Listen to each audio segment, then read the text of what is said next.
Good morning. I'd like to talk about community today. We on several levels, one on the kind of a national level, but also a little closer to home, and starting with the national level. It turns out that one of the problems we're having these days is that we're bifurcated, and we tend to move toward tribalism, especially in politics, and we have what's called identity politics, and you identify with the group and you don't identify with the other group, and there's an in-group, out-group situation there. And some of the studies that have been done point to part of the reason why we're doing that, and part of the reason we're doing that is we're less involved in the community. Since 1985, we have gone down in community involvement by 45% as a whole, the country as a whole, which means we are not as much involved in civic organizations, civic clubs, churches, etc.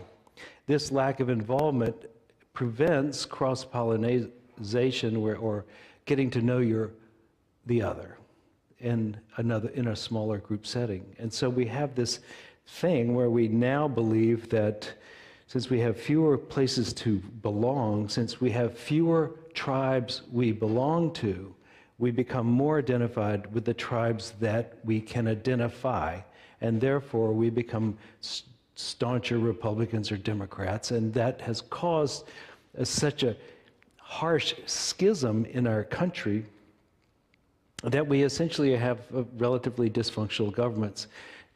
It's obvious when you look upon the federal government that it's dysfunctional, but oddly enough, according to people not just in this state, that we are the second most divided group besides the federal government. Raleigh is one of the hot spots for division. And so this separation because we don't know each other. And there was a study done.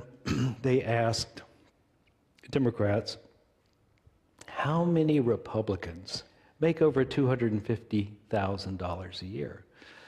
And the average that Democrats replied was 38. They thought 38% of Republicans made over $250,000 a year. It turns out that 2.2% of Republicans make over $250,000 a year. And then the same question, another time, the Republicans were asked, how many Democrats are LGBTQ? And they came up with 31% was their answer. It turns out it's 6.8%. So you can see that the groups don't know each other. They don't know who they're talking about. And so this tendency to make big, broad brushstrokes about who the other is really comes from not knowing each other. And that's part of this isolation thing that has happened in this country. And you know, we've always been a nation of individualists, which has been part of our strength. Of course, it's been part of our failing as well. But there was a much more civic understanding and much more social capital in the past. Now, social capital is when a community gets along and there's goodwill among men and women. But that has diminished as we have become more isolated. And the isolation is not just affecting the social structure, but it affects the body structure of the individuals as well. Right now, 20% of the people over 60 say they are lonely.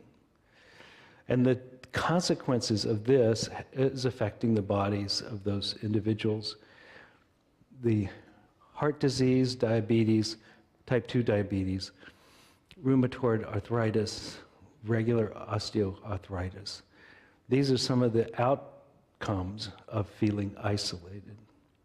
And with 20% of our population experiencing that to a somewhat profound degree, you can see that the actual health of the body of the country is not as good as it could be.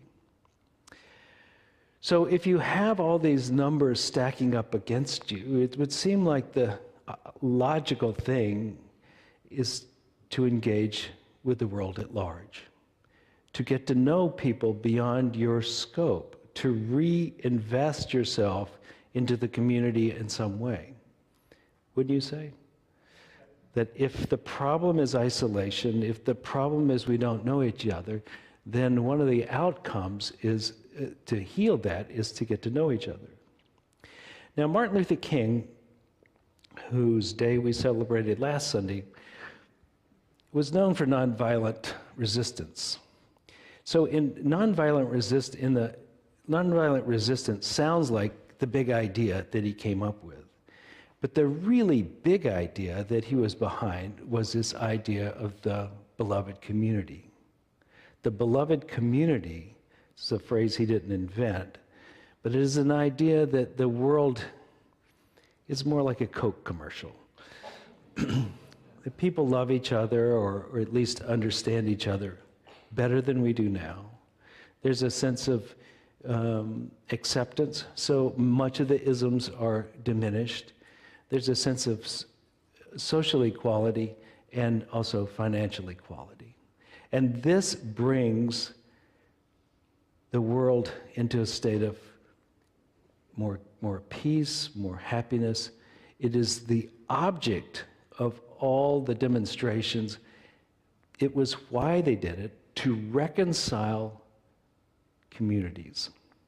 So the way it was supposed to work, and the way I think it did work to a large degree, was this, is that when you're doing Martin Luther King's way of bringing this beloved community about, first thing you have to do is know your neighbor. You have to know who you're talking to. And so one of the things is to really understand the other person's point of view. If you can understand that point of view, certainly you can answer their argument, but also it's the beginning of healing, really, between people. And then the idea is to, in some way, engage them, conversation or mutual action, in such a way that you could bring the two sides together. And you only do nonviolent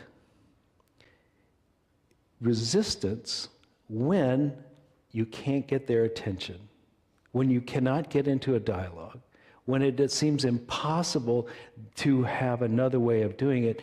As a last resort, rather than violence, you do nonviolent resistance. You do some civil disobedience. You somehow block the way things have been so that they have to look at themselves and come to a level of self-incrimination to where they're willing and able to move into dialogue with you. But reconciliation, friendship, and love is the outcome of all the struggle. That is often missed, I think. We currently, I think, are in a new era of bringing about a healing, and it's largely about pointing out where people have been hurt. This is a phrase that's come on the scene lately, of micro abuses. Now, when you think about it, that's a pretty good thing. If you're down to micro abuses instead of macro abuses, that's good. But the idea is that you bring it to the fore, not so much that so you can be right and be angry, but so that there can be a healing. And I think for those who have been the abusers, of which I am the quintessential in that category of those people who, they look like me, they've had the privileges I've had. That group, our job really is to receive the information and to not respond with hostility or defensiveness, but to be changed by it and to open the doorway for a deeper dialogue and a reconciliation in love. And if we fail to do that, we just continue the problem. And oddly enough, I was having this beautiful conversation with somebody in the sanctuary, in the fellowship hall between services. He'd been to Guatemala and Nicaragua Guatemala and Nicaragua have been very unstable over the last multiple decades now. And when you go down there, they say, you know, you North Americans, you caused this, which we destabilized a few governments down there. And it dawned on me that when you're the big dog, like we are as a country, when you're the big dog, it matters kind of how you move around. And your own self-interest, because you're the big dog, can often be destructive for others, right? It's not that you mean to be just a jerk, you just happen to be more destructive because you're the big dog. Make it more difficult for others. And so one of the things that we need to confess as a country is that we have been we've been quite strong in our actions around the world and could do that because we're the big dog. But I don't think every one of them has landed like our propaganda would say it would. We have not actually always healed the situation. We haven't always made it better.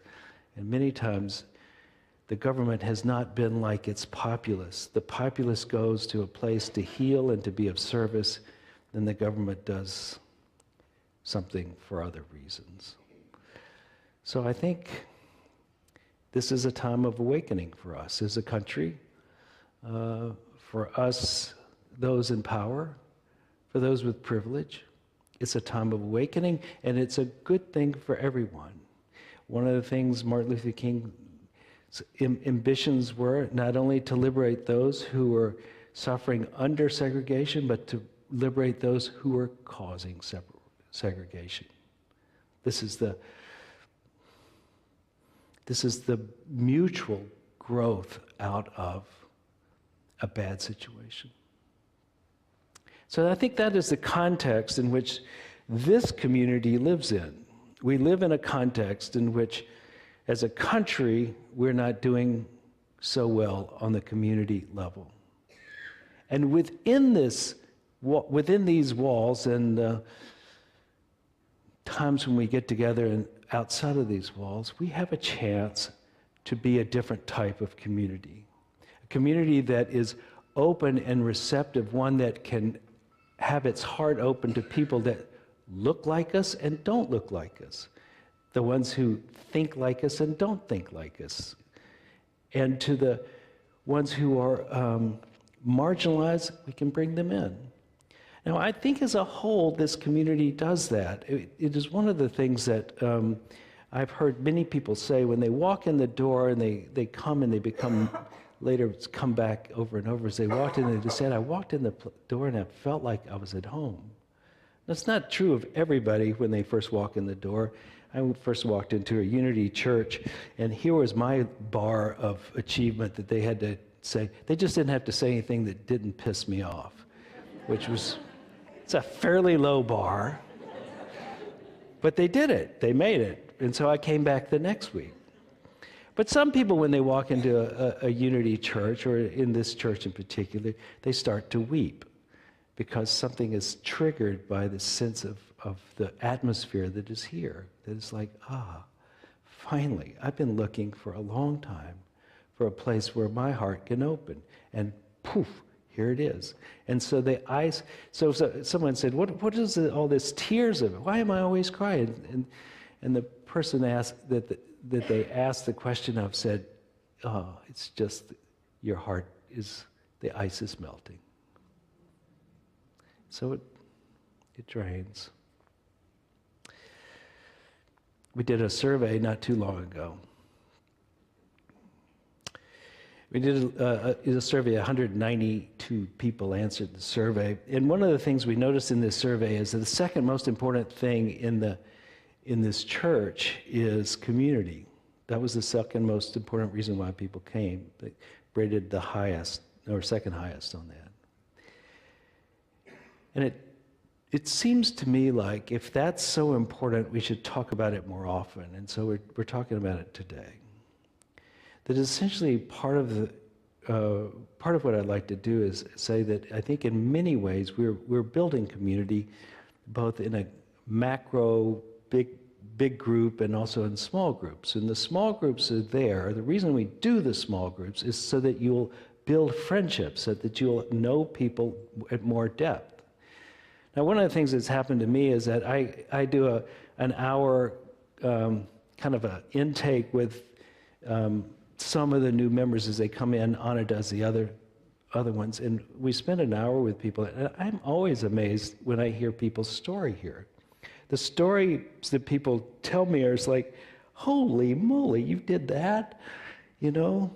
Now, some of them are hard stories, but some of them are amazing stories. You know, we got people in here who are both PhDs and lawyers, people who are male models. I'm not going to tell you who they are, but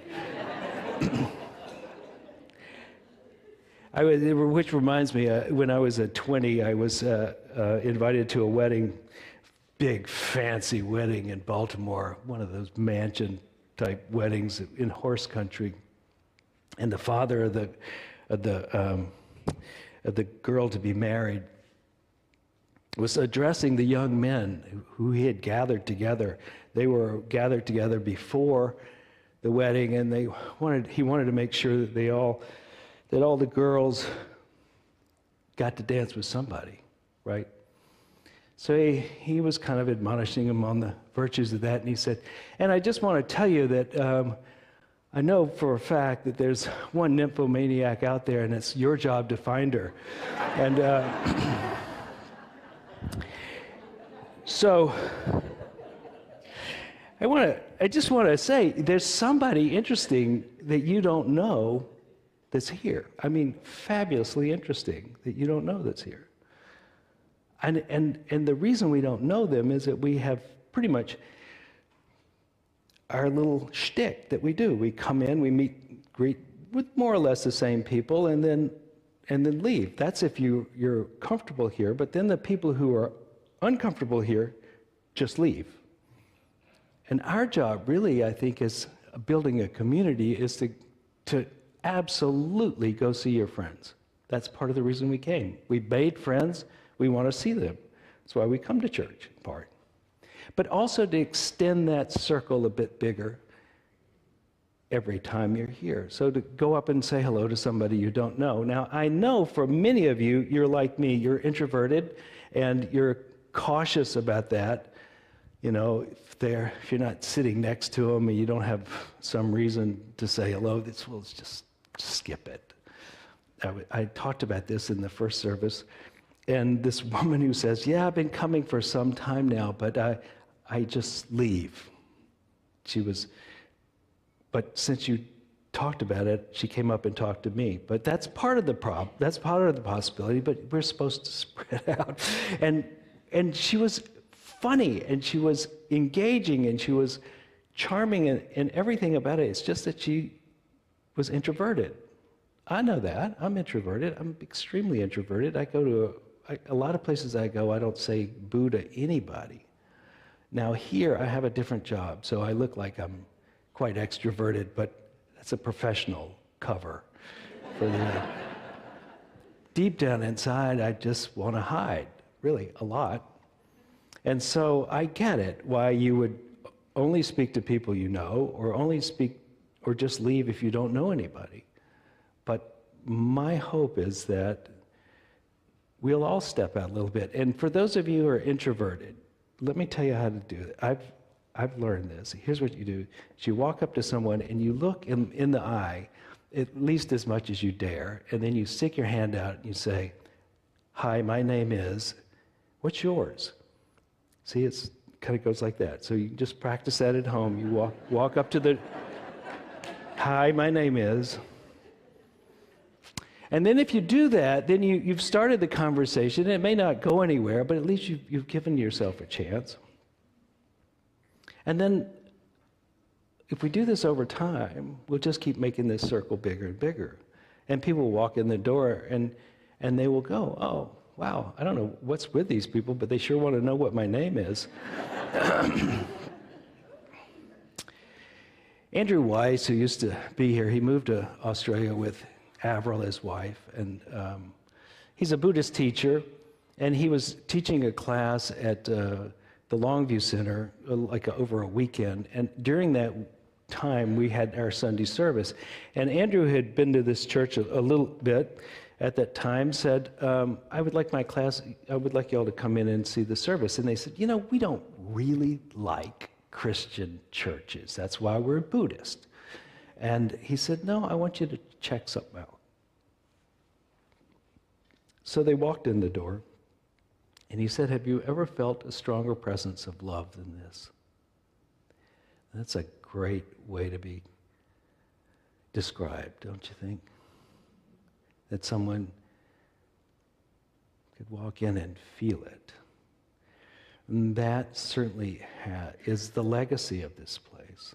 It's part of the reason why I think we've been successful as a church, is that collectively we have decided that is who we are, that we are a loving presence. And we may not be that great about shaking people's hands, but we know where our hearts are. And so it brings people in and it holds people for a while. But if they're going to stay, they're going to need to know you. They're going to need to know who you are and to talk to you, feel comfortable asking you for help, to offer you help, to be there when you need somebody, and to be just a presence of being in this room with you. It's part of the magic of a congregation, is that they become a tribe, they become a group. There's nothing wrong with being a tribe. Essentially, all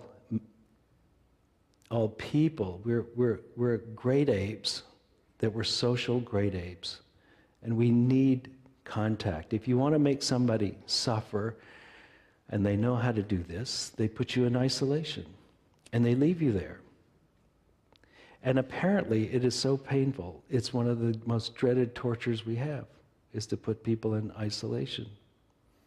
They've even done a study where they gave people who felt lonely Tylenol, and they felt less lonely. It hurts, physically hurts, to be isolated. So we're working on expanding our field and bringing people in. Now this could extend beyond these walls here. It could extend to the people you don't know. And it can be done, as we did earlier, with meditation and prayer, which is this metta. May I be happy, may you be happy, may all beings be happy. We can say those prayers. We can say, may you be peaceful, may you be filled with loving kindness. We can hold that place of spirit for everyone. But it's also important, I think, for us who have a tribe where we are learning to be open and receptive to everyone, that we extend ourselves beyond our comfort zone into other spheres of community where we have not reconciled, where there is not unconditional acceptance, where there is no sense of understanding of who they are, where we might be deceived by the way we think they are rather than knowing who they really are. This, I think, is the curative for the large community, and it's also heroic good work for us. Because one of the things about being fooled by what you think you know is that you're also oppressed by what you think you know that's not true. The idea of fake news is actually very corrosive. Our idea is to be real friends with people, at least good neighbors. So the neighbor, love your neighbor as yourself. The neighbor is somebody who is in your area, right? Is someone that you know where they live. And to love your neighbor is to know who they are by knowing, essentially, in a bigger sense, where they live. Where are they coming from? What are their circumstances? How do they feel? What has happened to them? Their story, essentially. And if we can get to the point where we are investing in other people's stories, more than in protecting ourselves. Then we begin to liberate them by giving them a place to love and be loved in return, because that's all we all want. We want to be loved and to be loved in return. So one of the things I'm doing, heroically of course, is throwing dinner parties lately. I've been doing about one a week, which has been good for me. You know, fills the house up. It gives me a chance to express my gauging and everything. And I love putting my feminine side forward also. Do you know what I mean? It's like I decorate, I do, you know, the whole thing. It's really great. You never knew, did you? And in doing, I have removed, at least for a day, a sense of isolation, right? And so I've really been enjoying this. I recommend it thoroughly to everybody. You know, throw a party. If you feel isolated, throw a party. Of course, if nobody comes, you'll still feel isolated, but if they do come, it's a beginning. Anyway, we have a guest speaker next week, Yvonne Schneeden, and I'll have her stand up in a minute. Here she is. Yvonne, why don't you stand up? She's here today. Anyway.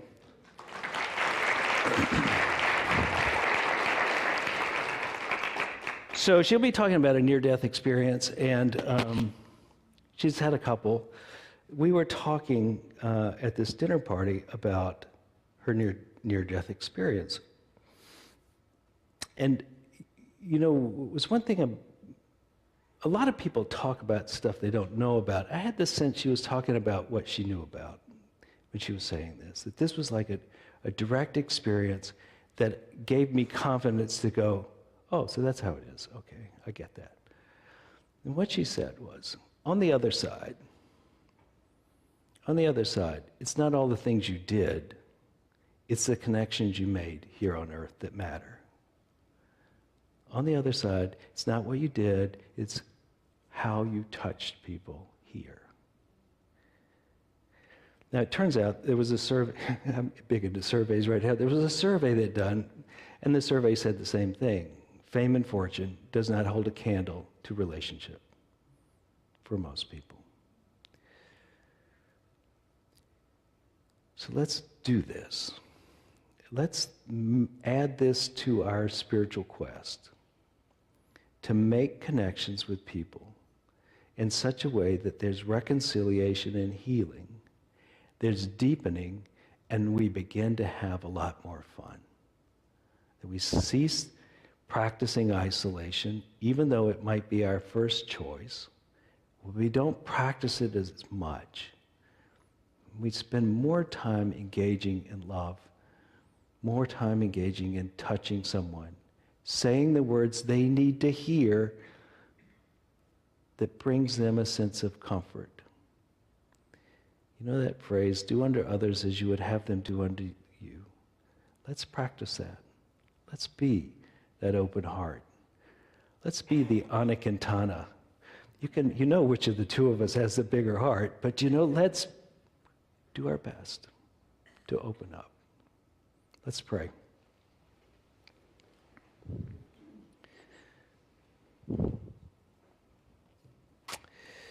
So,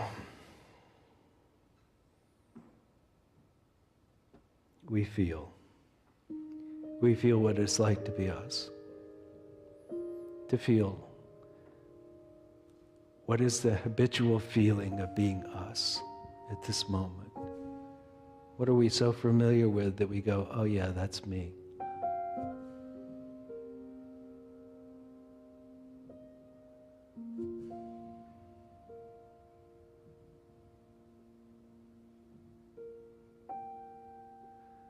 Let it be. Let that be what you are. Let it be. And surround it with a sense of love and acceptance. Surround what it feels like to be you with love and acceptance.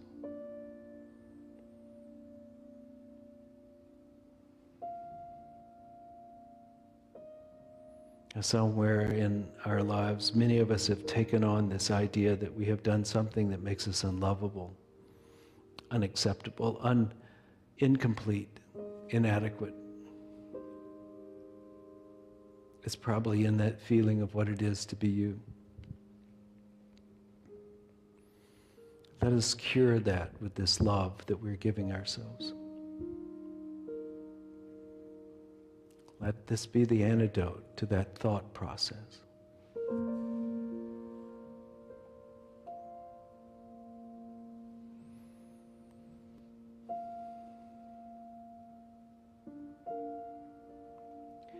Feel love for yourself.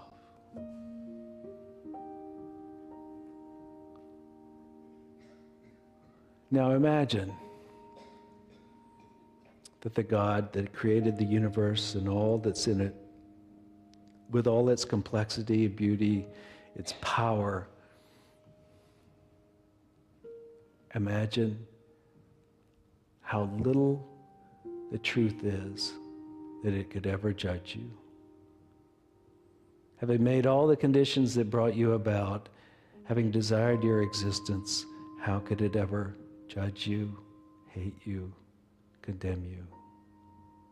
Instead, it loves you, holds you, invites you to ever greater experience, wants for you the best. It treats you like a good neighbor. It waits sometimes for you to come, but it's always there, tugging on your heartstring to come that way.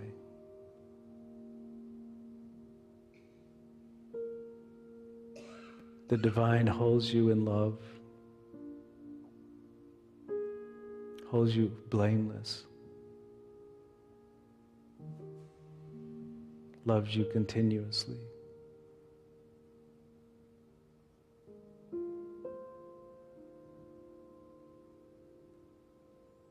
We should do the same. We should love ourselves and love our neighbor as ourselves. Continuously.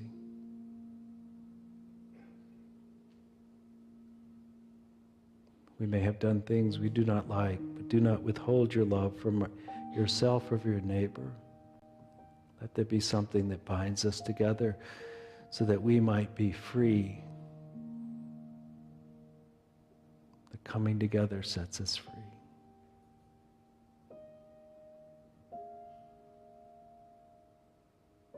May you be happy.